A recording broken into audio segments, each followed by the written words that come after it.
You are listening to a free version of the Majority Report with Sam Steeder. To support this show and get another 15 minutes of daily program, go to majority.fm, please. The Majority Report with Sam Steeder. It is Monday, March 13th, 2017. My name is Michael Brooks on a Michael Monday, and this is the four-time award-winning Majority Report. We're broadcasting live steps from the industrially ravaged Gowanus Canal in the heartland of America, downtown Brooklyn, USA. On today's program, Stephen Cook from the Council on Foreign Relations. We're talking about the Netherlands and Turkey, diplomatic crisis that might be empowering a totalitarian president in Turkey and propelling the far-right xenophobes to victory in the Netherlands. Plus, Mike Flynn, the Russia connections are there, but they're sketchy. But he literally was a foreign agent of Turkey through pretty much all of the campaign. We'll be talking about that. And Mike Hanna, veteran reporter for CNN, Al Jazeera, now independent consultant and presenter on Al Jazeera, will talk about the UN's new campaign against sexual abuse and sex crimes by UN peacekeeping forces, the Trump age in the United Nations, and the state of South Africa's contest to be the next leader of the African National Congress as corruption deepens under the presidency of Jacob Zuma. Much more impressive person than Donald Trump, but maybe with some of the same tendencies in many senses. We'll get to that and more with Mike Hanna and Stephen Cook. Healthcare, the Republicans can't get their message straight, even the ones that are on the same side of their comically horrific bill. Tom Price, no one's going to lose insurance. Paul Ryan, it's up to people if they lose insurance. I guess in the sense that it's up to them if they don't quadruple their incomes overnight. They can't get on the same side of that. And Dean Heller and Tom Cotton are like, actually, we represent full states. We would prefer to not completely screw our own political careers over to support illogical and savage cuts. Obviously, in Tom Cotton's case, not out of any moral concern, but political calculation. The regulatory agency fight that Chuck Schumer must fight with Donald Trump as agencies get staffed up over the next couple of months. New video emerges that adds a wrinkle to the Mike Brown case. Shocking. And a Kurdish women's worker cooperative in Rojava gives another lens into Kurdish politics and the crisis there. Matt, will you grab those two things in the printer for me? Por favor. All that on more on today's Majority Report. Now, I just want to get to this up top because a number of people tweeted this at me. Thank you. And this was sort of the rage yesterday, at least. Steve Bannon apparently lived a sort of life of a kind of very, very wealthy neo-fascist couch surfer over the last couple of years. And there was a Washington Post report about how he sort of kept no fixed address and might have been registered to vote in different places and so on and so forth as he was building up Breitbart News and then, in fact, becoming a strategist for Donald Trump. But what really leapt out at people was that, according to one property he kept in a 2015 email from, this was actually a property that he rented. This was from Bannon's former landlord that read, "The entire jacuzzi bathtub seems to have been covered in acid." And Bannon responded by saying, "I'm out of town. Is there any way you can talk with Diane," who I believe was his partner at the time, "and sort things out?" 3 question marks. Now, look, I just want to say here, and I know this will be very weird coming from me because I am certainly no Democrat when it comes to political warfare. And I think we need to actually really beat our opponents and not cede any ground. But I just want to say, I mean, I think the idea that Stephen Bannon, like, dissolved a body in his jacuzzi is ridiculous. I mean, I could never picture someone like Stephen K. Bannon doing anything like that. And by all appearances, even though we have really profound disagreements, I'm sure he super values human life.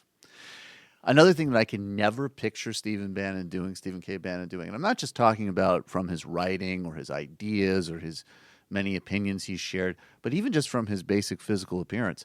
One thing that I would never, ever think, it would just never even occur to me that he might do, would be, as an example, have a prostitute kill her and dissolve her in his jacuzzi. I just think that that's totally out of bounds. Something he would absolutely not do. And I think we need to be a little bit more civil moving forward. So Stephen K. Bannon, there's no explanation of why there was acid in his jacuzzi, but I just want to say definitively that I do not think it's because he dissolved the body in there. The basest motive for having a jacuzzi full of acid is not necessarily the main one. I feel like using the bathtub is the more standard approach. And, you know, I watch a lot of murder shows. Baby. Yeah, not in Florida. Yeah, I was going to say. Yeah, get the gators out there. We go. I said it was like Eastbound and Down meets Man in the High Castle. I'd also recommend that everybody look. If you're just listening to this, watch the YouTube for the sort of my facial expressions and my words were not synchronized in that segment, to say the least. I want to talk to you about texture. With everything going on in the world, it can be hard to keep up with all the latest political moves and perspectives, as you know. And I know that many people who listen to this show every day are like news factories. These are an audience of people that read and listen to a lot of stuff. Somebody messaged me over the weekend asking for the texture link. It really is a great app. With over 200 magazines available, Texture puts an endless supply of in-depth interviews and articles into the palm of your hand.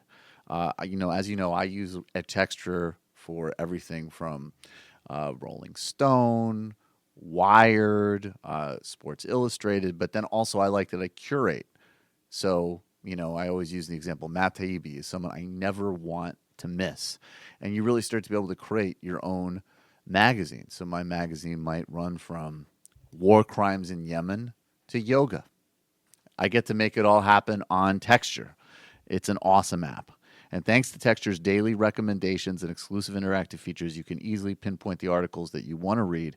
And it's searchable, everything from National Geographic, which I've actually started to look at a little bit more because of Texture, to Fast Company and Rolling Stone, is available for way less on the Texture app, which was selected as one of Apple's top 2016 iPad apps. Texture is normally $9.99 a month, but if you sign up right now at texture.com/majority, you get 14 days free. That's 14 days free. That's 14 days to try Texture for free when you go to texture.com/majority, texture.com/majority. I'm always comfortable when I host, and it's not just because I'm relaxed behind the mic. It's because I have finally followed Matt Leck's lead, and I'm in the MeUndies world. If you've been settling for store-bought underwear 5-packs, I have something that will change your life for the better. That is, of course, MeUndies. And I'm telling you, quite literally, right now, my life is enhanced because of MeUndies. It's seriously soft, feel-good underwear that gets delivered right to your door, designed in L.A. I met a guy when I was out in L.A. a couple weeks ago. I was doing the Young Turks. I shared a Lyft ride with a guy, and, it's L.A., so you're literally, it's not like a ride share in New York where you're like, hey, what's up? And you're out in the car in 5 minutes. This is someone that you better get along with because you're in the car in traffic for like 2.5 hours. And he was a really nice guy, and turned out he was interested in Majority, liked TYT, and was a MeUndies designer. And I was able to tell him how awesome his product was. So it is designed in L.A. I can personally attest. I met a designer. Designed in L.A., and made from sustainably sourced micromodal a fabric that's 3 times softer than cotton. MeUndies, softer than soft. Luxe undies come in ever-changing selection of classic colors, bold shades, and adventurous patterns. I go with the adventurous. I have no doubt that you do. That you can go to tailor to your own personal style. And guess what? You can save up to 33% each month with a monthly subscription. Simply select your style, size, plan, and MeUndies will send you undies that that they think will make you swoon for each month. And if you're not ready for a subscription, that's okay. You can still save because MeUndies is offering 20% off of your first pair. Just use our special URL, MeUndies.com/majority. Get 20 off of your first pair. So go ahead, revamp your underwear drawer. You deserve it. Once again, that's MeUndies.com/majority. MeUndies.com/majority. Folks, we will keep you posted, obviously, on Facebook and Twitter, but there is a very high likelihood that we won't have a show tomorrow because of this storm. And usually, even with storms, Sam's like, I don't care if it's happening out there. We're going to go do it. Because even if people are dying on the streets, I want to talk about Medicare. But I don't think it's true. It's totally true. So it might not actually work tomorrow. So just a forewarning, not 100%, but we're probably at 80, 90% likelihood we won't have a show tomorrow. But we'll be back on Wednesday. We'll be right back with Steve Cook. And stay tuned to our social accounts for final word on that. We'll be right back with Steve Cook from the Council on Foreign Relations.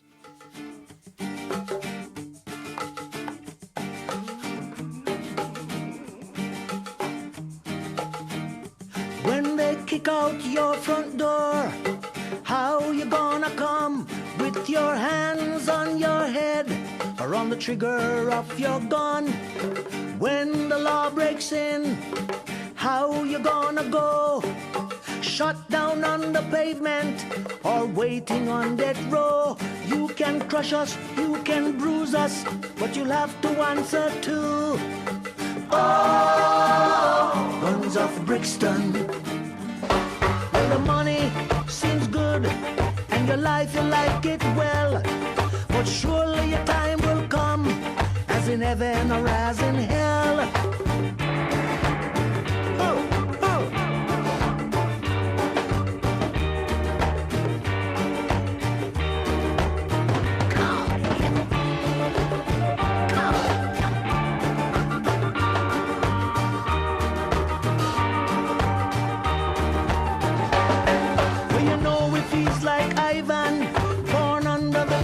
Son, his game is called surviving.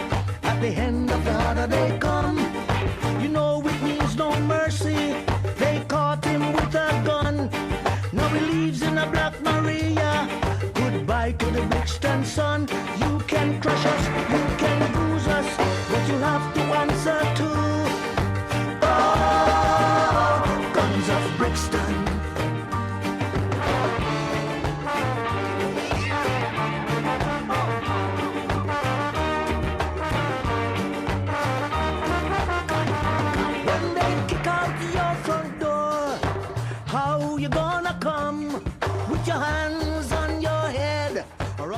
Welcome back to the Majority Report. I'm Michael Brooks. Joining us now is Stephen Cook from the Council on Foreign Relations. Steve, how you doing?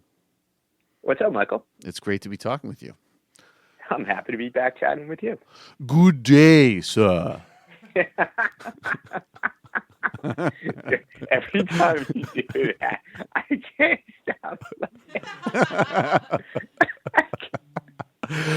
You know that I'm in all seriousness, yes. And I've been working in Washington for a while and in this field for longer, and I had never heard of Sebastian Gorka until 3 weeks ago. And now every time you open your mouth, you personify the guy. It's just excoriating.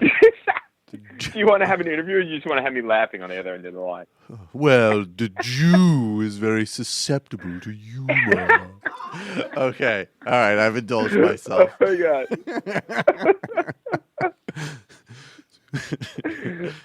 All right. I'm going to try to compose myself now. Okay. Me too. All right. Okay. So, really quick, we're going to get to this diplomatic crisis that is heating with Turkey and the Netherlands and tease that out. But I want to just briefly touch on General Flynn, because what's astonishing to me is that I always stipulate. I think that there's enough weird smoke patterns that there is some fire there with the Russia stuff. But it's not, it's certainly what's on the public record is amorphous. It's all over the place. He ended up losing his gig because of the calls at Russia. But what we literally know is that up through the campaign and right before the inauguration, he was literally a paid agent of the Turkish government. And I mean, especially the way things are now, both domestically and the way Turkey's projecting internationally. I mean, they're not an adversary, obviously, but they're not exactly synchronized with us. Oh, no, not at all. I think going back as far as 2011, you could really think of Turkey more as a frenemy than a friend or an enemy. I had actually used that Paris Hilton term in an article about the Turks going back that far because the Turks have a very strong view of what their own interests are and a very strong nationalist narrative about not towing the American, Western, or NATO line, even as it has been a valuable ally of the United States during the Cold War. And there have been plenty of instances over the course of the last 5 or 6 years where the Turks have pursued their own interests at the expense of the United States, which I think if you think about those instances, whether they were in the Balkans or in the Middle East or with regard to the Russians, and then you put together the fact that Flynn's firm was working for this Dutch firm, which was really just a front company for the Turkish government, makes it all the more disturbing. Yeah, and of course, I mean, look, I think pointing out hypocrisy, and I'll just give a brief editorial. I think pointing out hypocrisy on the right is completely irrelevant and not, it makes no difference. But it always is notable that particularly with Flynn, who, built his whole campaign on, ranting and raving and this sort of like vitriol around Hillary Clinton, the irony abounds. But, yeah, and I mean, but I just want to, the other thing, I mean, and you can respond to that too, obviously, but just, the only other sort of points that I want to touch on about this are kind of funny in two different ways. I mean, one, and I think was the piece that he wrote in The Hill about Fethullah Gülen, and you can give a brief intro to Fethullah Gülen, but whatever we think of Fethullah Gülen, comparing him to Osama bin Laden is crazy. And, Mike Flynn did that. And then the second part, though, that's funny to me is that besides the Hill documentary, Flynn's firm produced this like Monopoly board meme. There's this other part of the story where it's like you got paid $500,000 to do all this work for Turkey, and all it amounted to was a Hill column that no one took seriously, a story that was underreported about his own conflicts of interest, and maybe it would have paid off if he stayed in his job and he sold out the Kurds and he, backed Turkey to hilt in Syria, maybe. But as like a PR or a strategy guy, it's like, this is just another hustle. And he actually hustled the Turks.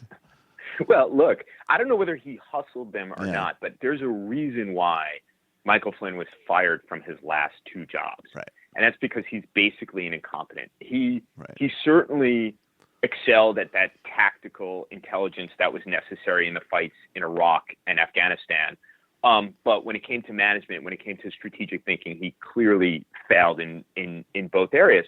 And what's funny about the story in The Hill and the op-ed in The Hill is that, on July 15th and July 16th, Flynn was one of those retired generals who was actually supportive of the failed coup in Turkey. And then suddenly, clearly his client got upset with this. And then he subsequently wrote that piece in The Hill, which looked at Fethullah Gülen and made these claims about Fethullah Gülen being similar to Osama bin Laden. I mean, my remark when I read that piece was, it was clearly written in Ankara.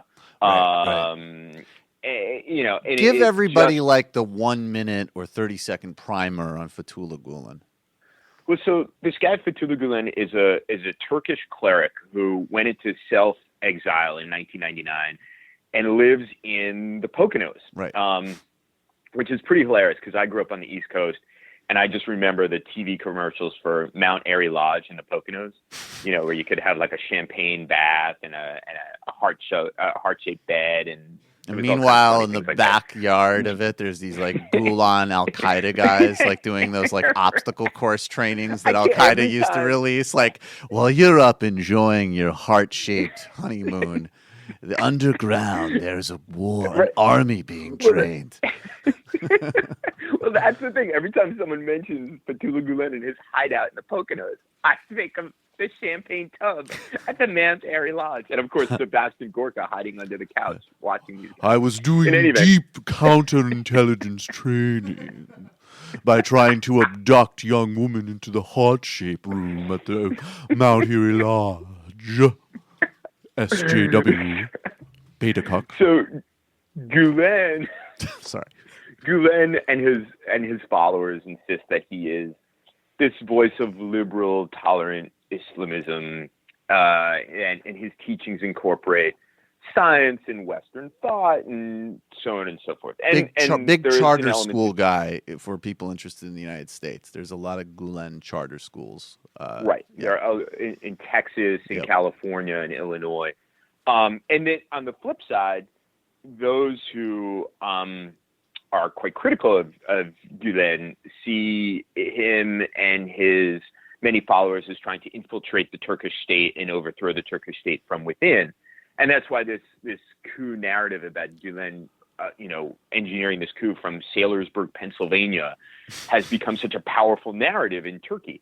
You meet Gülenists in the United States, there's this kind of ethereal air about them, but they have been involved in some sinister things in Turkey. No, there's really nobody who's neutral on Gülen in Turkey, and so now he's public enemy number one. Right. And the Turks have kind of spun this narrative about them being the Gülenis being the same as Al Qaeda and Gülen being like Osama bin Laden. A narrative that Flynn embraced in this article in the Hill, which is look. Whatever you think about Fethullah Gülen, he is not Osama bin Laden. Yeah, I mean, that's like calling like Gordon Brown Stalin. I mean, that's just insane. Like, yes, regardless of what you think, like this is a moderate Sunni. Yeah, I mean, it's nuts. Anyway, it's a worldview. Yeah, I mean, they very well may have been a threat to the secular Turkish state. Right. But the fact of the matter is that President Erdogan and his Justice and Development Party partnered with the Gülenists for 10 years before there was a falling out between the two of them. So talk about cynicism and hypocrisy. Erdogan and the Justice and Development Party are engaged in it as well and have, and Flynn has gotten himself involved in it as well. Well, maybe there's other parts of the region where they have, in fact, partnered with those types of groups in actuality, right? But But let's then, this gets us into the mind frame, though, of Erdogan. And at this point, I remember even a couple years ago when you and I first started collaborating, it was you still could have a little bit more of a conversation of, okay, Erdogan is obviously the guy in charge, but how many, are there other players inside the government? Are there other, and now at this point we can very confidently say, this guy is really, he's an authoritarian, he's running the show. And he's pushing a referendum that will be voted on. Is it in April or May, Steve? April 16th. April 16th. Thank you. So to give himself more power as president, to basically shift that role and instead of going back to being prime minister, just make the presidency a much more powerful office. And the polls are mixed. Like if there's a clean vote, he might lose it. Now, he was going to dispatch his foreign minister to the Netherlands, to the city of Rotterdam, where there's a lot of Turkish immigrants, and including people who still have Turkish citizenship, voters for this election. The Dutch government basically said, we're thrilled to have the Turkish foreign minister, but he can't come here and do a political rally. Now, and there's domestic political reasons for that in the Netherlands as well, which we'll get to. But Erdogan's response was to call the Dutch government Nazi remnants. Yeah. Yeah. A lot of people throwing this Nazi word around recently. It's Right. not good. Not sad. We should limit that to certain instances. Yeah. Well, look, Right. from Erdogan needs that expatriate vote, at least as far as what we see in the polls. Now, I'll caution that in the June 2015 national elections in Turkey, all the polls suggested that the Justice and Development Party would run away with it and get basically the same amount as they had gotten previously, which was 49.9% of the vote. They didn't. They got 40% of the vote, and Erdogan forced, instead of their establishing a coalition government for the first time in the AKP era, Erdogan basically forced a new election the following the following November, and all the polls said no, they're going to get exactly what they got in June, and they got 49.9%. So clearly, the polls have not done well globally. I mean, the polls here, the polls, the Brexit polls, wherever. Right. But clearly, Erdogan is nervous, and this is a guy who is paranoid, like a good politician should be paranoid. I mean, he is an extraordinary politician, and he's not taking anything for granted. And those expatriate Turks are an important voting bloc for him. And they have been sending Turkish officials around Europe to rally people to vote yes in this referendum. And as you pointed out, the Netherlands has its own politics and its own election coming up. And the right-wing party of, I can't pronounce it, I think it's Geert Wilders, yeah. Geert Wilders, which is a nationalist party, post-immigration, virulently anti-Muslim. Virulently, I mean, this kind of neo-nationalist right, or Nazi right, if you want. Right. So the Dutch government, trying to kind of outmaneuver them, said, look, no political rallies with all these, Muslims and so on and so forth.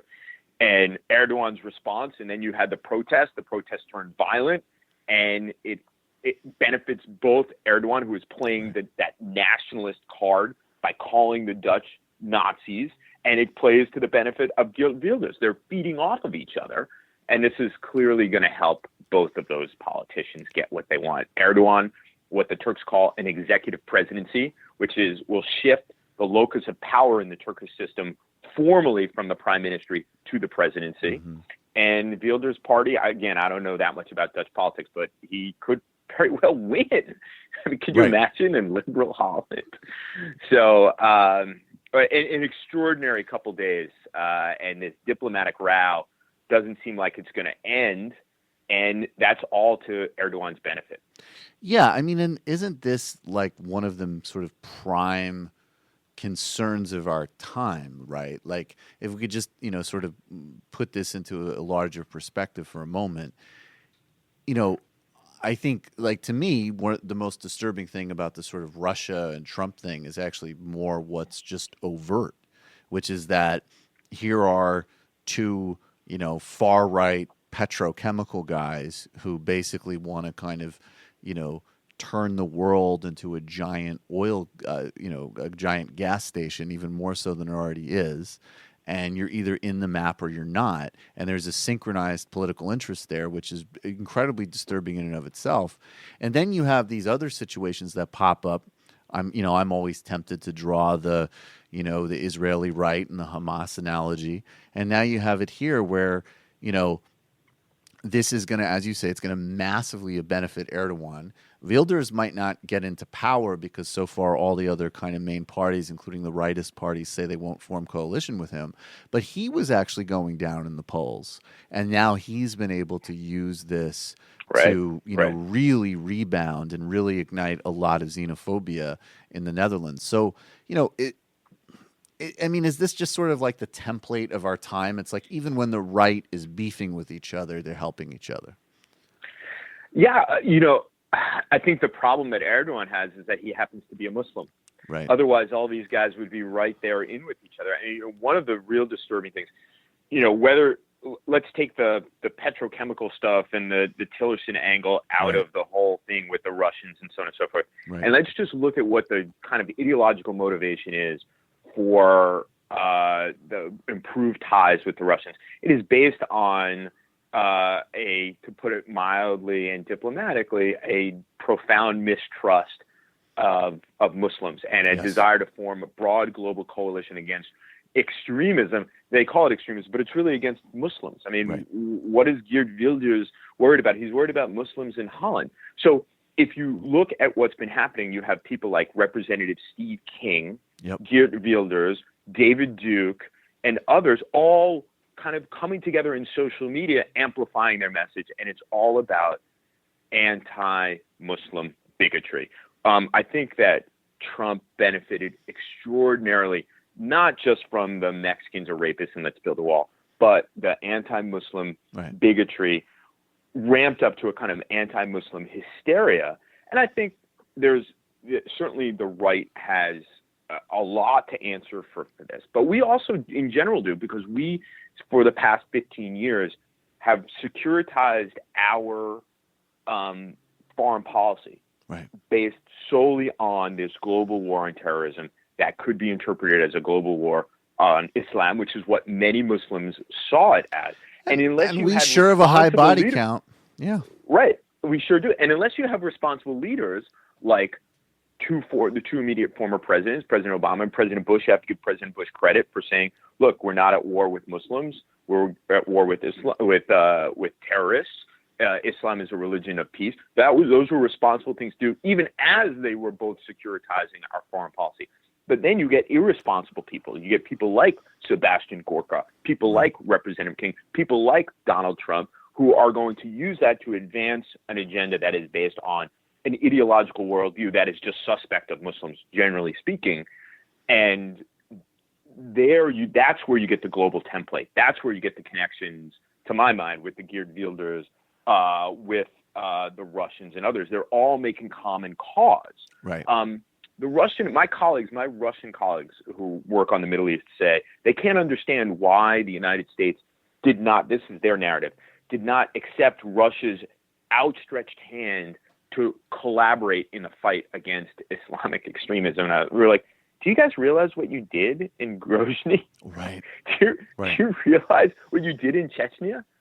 So I think this is a part that needs to be amplified a bit in understanding what all these connections are. And as a final question, then because you made, and I agree with you that there's a cultural, so like George W. Bush's, and I'll editorialize, obviously in my view, I have a problem with this rehabilitation of him. I mean, his foreign policy and treatment was grotesque. Sure. But I agree with you. The fact that he went out and sort of made that cultural point was very important. And, President Obama also I had strong disagreements with, but much more responsible in action as well, certainly as in word. But do you think that, to me, and I'm kind of going to conflate two different things now. And of course, like these, I won't hold it against you. Yeah, I appreciate that. Of course, terrorism is a multifaceted thing, and there's variables that range from, genuine ideological motivation that sort of could stand independent. Then there also, of course, is an environment where American misdeeds fuel an environment, or racism in Netherlands fuels an environment, right?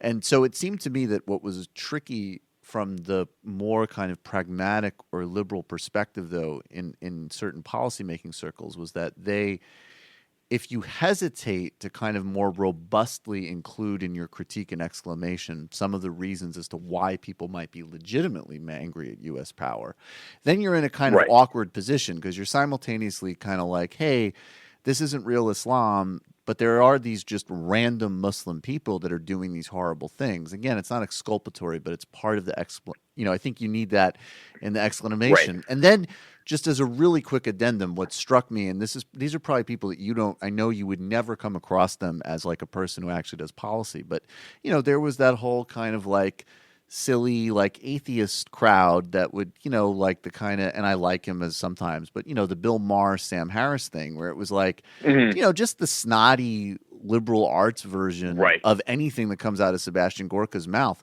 So that same Islamophobia got a lot of currency in our so-called liberal circles.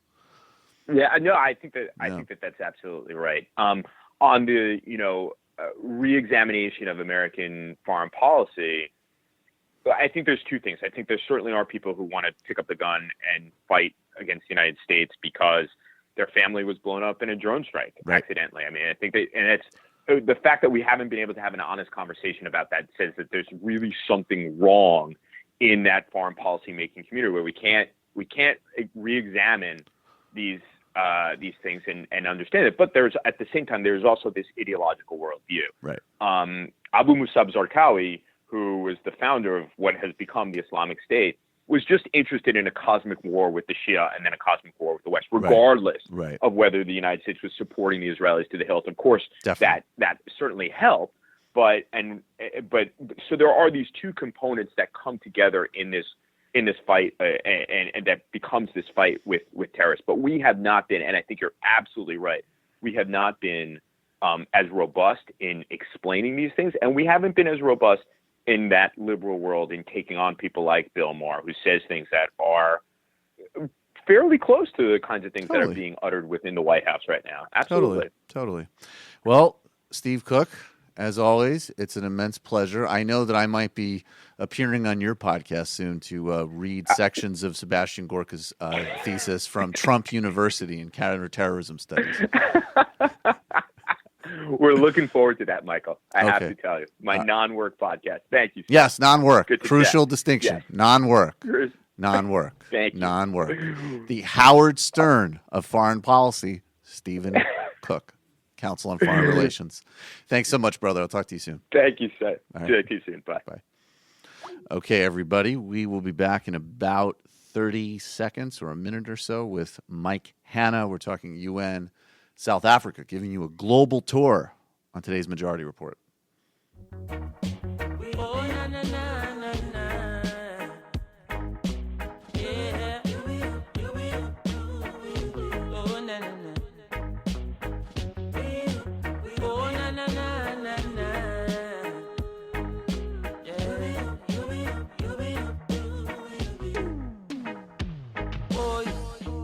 Where you gonna run now that the Gideon star? When all the money that they rob from ghetto youths ain't enough to fly you to Mars. When the system you defend start break down like a Lego. When the whole world becomes a ghetto, that's when you realize the whole of we are ghetto people. So tell me some boss is slave, don't forget the people. Get the people, call them all. Remember Haile Selassie never left the people. No time at all, not even an inch. Oh no. Hey, give me a phone, a the maca ital no grabber. Make me cool and start up on the rhythm proper. Every youth up, shut up at the zigzagger. Make me show you what a clock a strike in a jam rocker. Politician them a chat a tongue sharp like maca. Them not no vision, them a scammer. We are wave the banner. What kind of honor? Uno not treat the youths with honor. Let me show no vibes. Not true you're living uptown. When the banks fall down, then the whole of we are get to you. Welcome back to the Majority Report. I'm Michael Brooks. Joining us now is Mike Hanna. He's a correspondent for Al Jazeera. Mike, how are you? I'm very well, thank you. Thank you so much for joining us. You are a long-time UN reporter, UN watcher.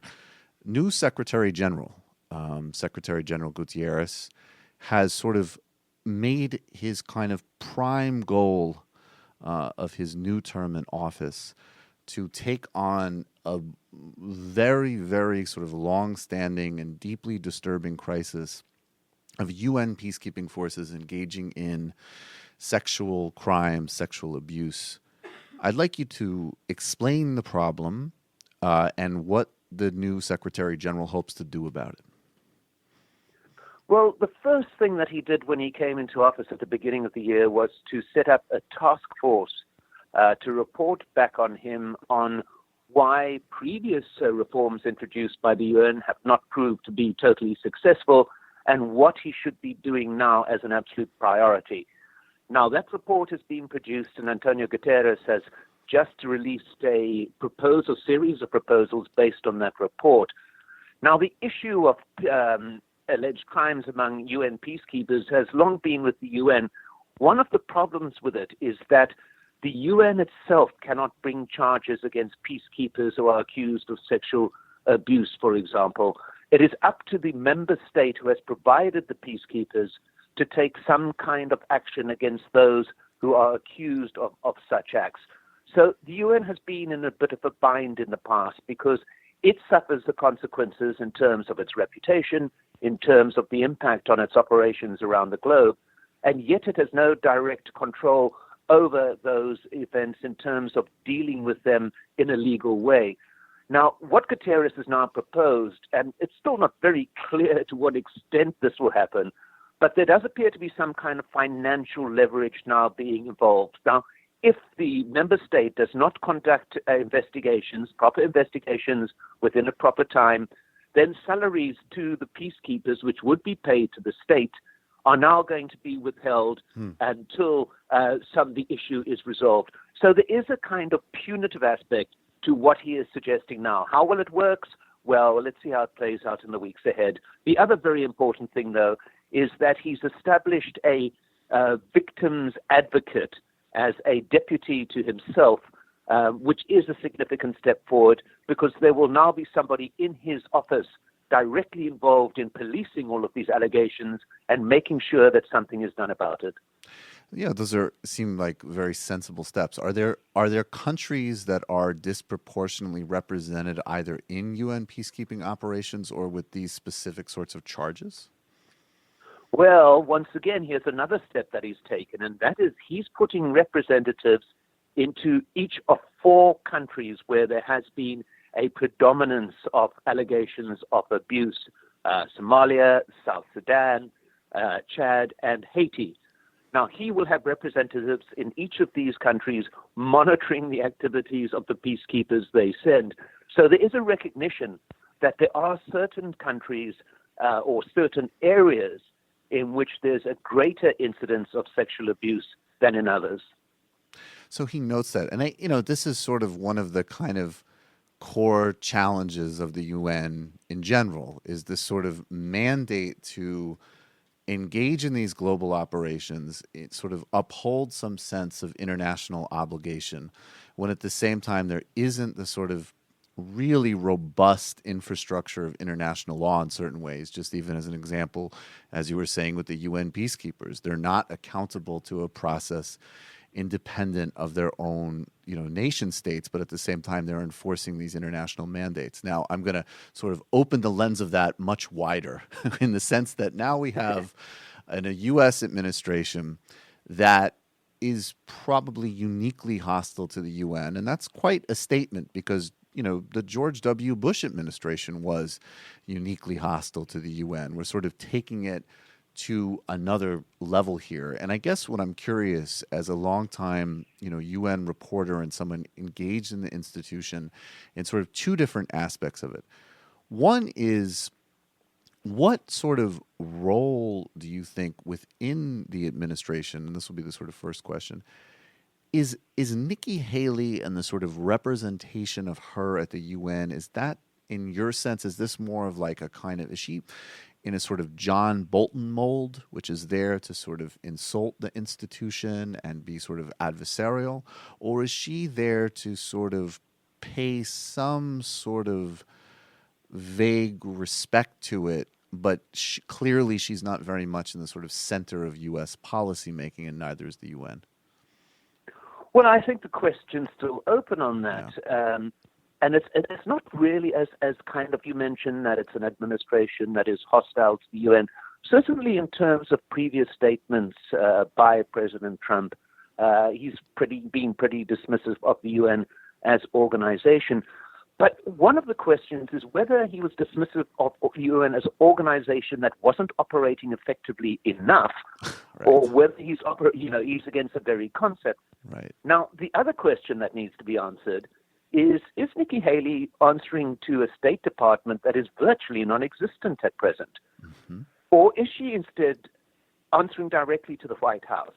Now, why this question is asked, she was one of the first representatives that the Trump administration put in place.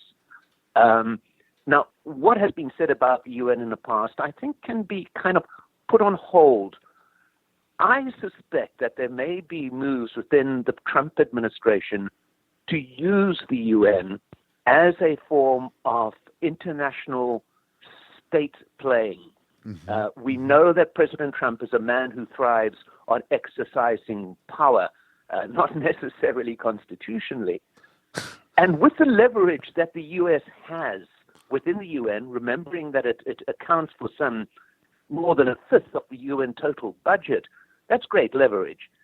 Perhaps there's a possibility that President Trump sees the UN as a very effective way of engaging in international alliances, business alliances as he would see it, while being able to be in a position of not committing himself to any of it. So in effect, using the UN as some kind of front to be able to start exercising that power play that is likely to be the Trump foreign policy in the months ahead. Just very quickly, a very good example about this is what's happening with Syria at the moment. Now, this process had started before the Trump administration came in. Basically, John Kerry, the then U.S. Secretary of State, stepped back, or in a way was pushed back from the process, being taken over by the Russians, in effect, along with the Turkey, under the ambit of the UN made very clearly. Now, we know that Nikki Haley, coming into this scenario, which in a way she has inherited, is actually very supportive of it, publicly at least. This is a very good example of the U.S. in a way being able to take the back seat in a process. If it succeeds, perhaps it's going to put its hand up and say, yeah, we told you. If it fails, it's hey, we're not driving this car anymore. It's a very good example of a possible way in which President Trump can use the UN to establish alliances that otherwise may be very difficult to do. It's a very good way for him to be dealing with Russia behind the scenes, for example. Well, and a great irony about that, Mike, is it's another way of leading from behind, which was a statement that, of course, was used endlessly against President Obama. But I guess in President Trump's case, if we're leading from behind fantastically or tremendously, it's a different thing. But where then, I mean, that makes a great deal of sense that he would feel comfortable using the UN as this sort of, a space for deal making, essentially. That sort of, a nice place with nice rooms in Manhattan to kind of, cut deals, exercise power. Those are, and again, I think that this is something that you can help an audience get more specific about. But I think that there are sort of two general images in the public mind of the UN that are sort of maybe, I don't know if they're value neutral or not, but there's one notion that there's these sort of the role in these kind of hard power things that you're talking about, everything from the UN Security Council authorizing or not authorizing an invasion to, facilitating and conducting diplomatic work, unfortunately, oftentimes, maybe to not to sort of much success. But then there's this whole other umbrella of issues that even when the UN comes up short on is still an incredibly important vehicle for human development goals, peacekeeping operations when they're effective, dealing with poverty, cultural preservation. These are things that are not sort of in the exercise of power in the same way and seem to be kind of really devalued, at least rhetorically again. So, and I know that different leaders inside the UN have kind of responded to this administration in different ways, some being much more kind of aggressive and calling out the rhetoric, others sort of, being good UN diplomats. But do you think in the more sort of soft power aspects of the UN's mission, and with that budget on the line, is that, a real threat for some of the kind of vital operations that the UN does in fact conduct? Well, let's just take a look. The UN Humanitarian Chief, Stephen O'Brien, has just in the last couple of days described what is happening in some African countries as the worst famine, the greatest humanitarian disaster since the Second World War. Now, he has called for some $4.5 billion by July to be able to deal with this. Now, this is a kind of UN exercise, the calling on its member states to produce huge sums of money to deal with disasters around the world, this latest one being famine in Africa. Now, a man who prides himself on being a business person like Donald Trump is probably going to be asking, well, what's the money going to be used for? How is it going to be distributed? What is the connection between large sums of money and getting food to people on the ground? What we know is that people in certain parts of Africa are hungry. They don't know where the food is coming from on any given day. Is $4.5 billion going into the UN for disbursement going to address that? Or is this a repetition of the UN doing what it has done so often in the past to try and change situations from the top down rather from the bottom up? The UN spends huge amounts of money and energy putting what it calls governance in place in countries like Somalia and in South Sudan. It created South Sudan as the last of the UN states a few years ago. That is now a failed state. Somalia is a failed state. Is setting up governance in countries like that actually the way of properly dealing with the problem? Now, many critics would say no. Many people would say that the UN has got to look at the way it operates. It cannot continue operating like this because it is creating the very scenarios that leads to the disasters that it is now having to deal with. All of the problems that it's speaking about in Africa, they have one common linkage, and that is conflict. Conflict is a political issue. Is the UN doing enough to address the political aspects behind the humanitarian disasters that we see in Africa, that we've seen in Syria? Many critics would contend no, probably including the Trump administration. Right. But then I guess the question would be is does that just sort of get consigned to the not our problem bin, or, because I guess some of us would be wary of the notion that the Trump administration is full of people who are interested in sort of vigorously rethinking diplomatic processes to deal with the conflicts that underline humanitarian crisis. I think unless there's a hotel deal involved, I don't know about all of that. But at any rate, that is my editorial on that, Mike, which I understand you do not have to co-sign on as a very reputable reporter, but I do appreciate the slightly approving chuckle. If we can move to South Africa briefly, this is a country that you've covered as well for many years, including, I believe, you covered the first democratic elections in a post-apartheid South Africa. South Africa is in a situation where I guess we could just start with Jacob Zuma, who is someone who has been plagued by corruption allegations, was charged and acquitted of rape before he became president. Also a very charismatic figure, someone with incredible credentials as a leader in the liberation of South Africa, and clearly a sort of exceptional political survivor. But it seems like as we draw the end of his presidency that there's widespread disgust with him, but he still might have his way in terms of his preference for a successor. Well, the issue to look at it is essentially, it is not so much a failure of Jacob Zuma or a personality type issue. Right. Jacob Zuma is an incredibly affable man. Some would call him a populist, but personally he's warm, he's engaging. Some would contend he's been an absolute failure as a leader, but I don't necessarily think it's a failure of Zuma as an individual. Mm-hmm. I think it's a failure of his constituent parts. I think there's been a major problem within the African National Congress that has been unraveling for a period of time now, and the peak at which it started falling apart completely was with the ouster of Thabo Mbeki at Polokwane back in 2007. This is just for the audience, really briefly. Thabo Mbeki is Nelson Mandela's successor. He's the predecessor of Jacob Zuma and fired Jacob Zuma as his deputy president. Zuma sort of rallied and organized, and took over the party.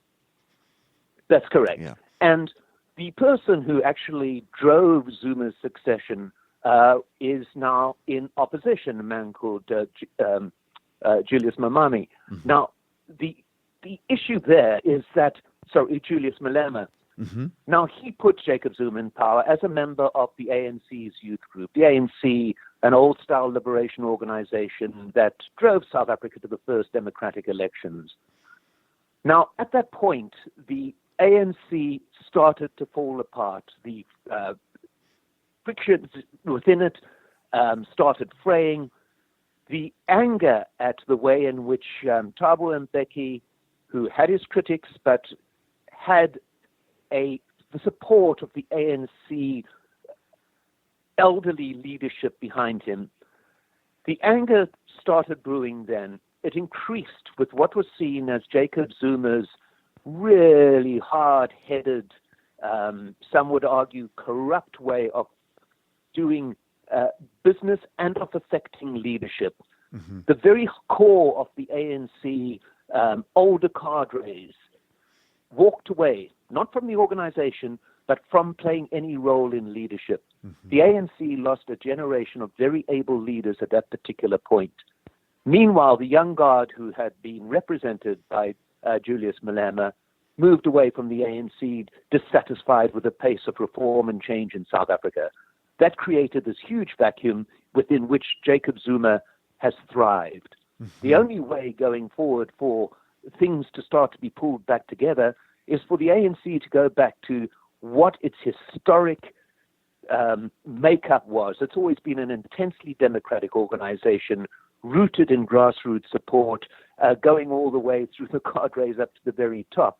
Mm-hmm. But it needs to bring back those people who've gone missing, that middle-level, morally sound, intellectually solid leadership who have walked away from what they see as a mess in the current ANC leadership. Now, that would all depend on this leadership battle that you mentioned. Somebody like Cyril Ramaphosa, who has his own critics. Cyril Ramaphosa, I know from many, many years ago, was going to be the person to take over from Thabo Mbeki. The ANC had it sorted out a long, long time ago. Mm-hmm. That got interrupted by the chaos around Jacob Zuma's ascension to the presidency. To get things back onto base, the ANC has to take a look at itself, take a look at what it has lost in terms of what made it in the first place, and that is the very essence, the soul of the ANC, which is a policy that is founded on non-racism, founded on a sense of truly democratic value that has as its core the desires of its grassroots support. And that is something that the ANC has lost, and that is something that it is yet to replace before South Africa can start moving forward in terms of its ongoing movement away from decades of apartheid to a truly functioning, proper democracy that actually does look after the interests of all its people, not just interest groups. Then one final, really quick two-part question on that. The critique of Thabo Mbeki, as far as I understood it, was that he had moved away from that grassroots base through being a sort of intellectual technocrat kind of control freak, for lack of a better term. Zuma, the critique of Zuma is that he's moved away through kind of deal-making or a certain type of crass populism, but also disconnect. Are those accurate representations of the disconnect? And is there any of these candidates, is it Ramaphosa, who can hope to get back to this sort of real, I mean, nobility of the ANC tradition you're talking about? Very quickly, you left out one name there, and that is Nelson Mandela, who was the first post-apartheid president. And I've never heard of him, Mike. Mandela, majestic man that he was, may not have been that good a president of a democracy. Mm-hmm. Mm-hmm. There was a lot of, we are all feeling really good. There was a lot of Rainbow Nation stuff. But Nelson Mandela was not that good at actually getting nuts and bolts working. Right. It needed a Thabo Mbeki. Nelson Mandela was the first to recognize that, which is why he stood down after one term. It needed a Thabo Mbeki. It needed a technocrat to start getting the nuts and bolts together, to move South Africa on from a patting its back, we all love everybody scenario, to a functioning country in a modern world.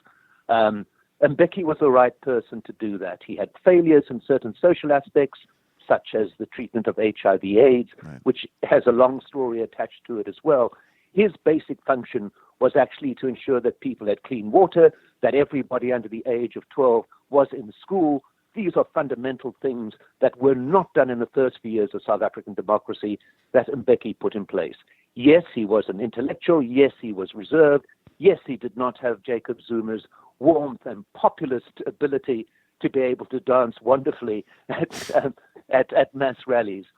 There is an essence of truth to the characterization of both of them, but to get the full picture, you've got to look at the process coming from post-democracy under Nelson Mandela, the developments that had happened under Thabo Mbeki, and the regression that we have seen in the years of Jacob Zuma.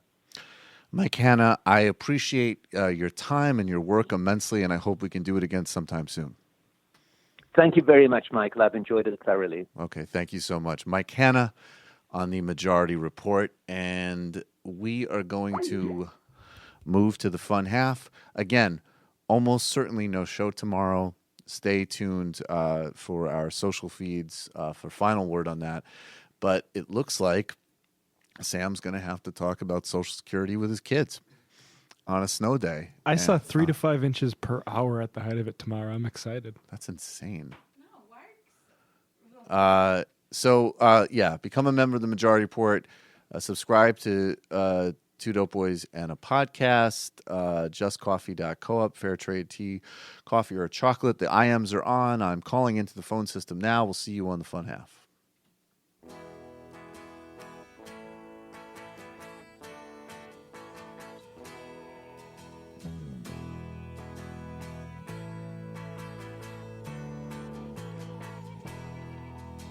Say tonight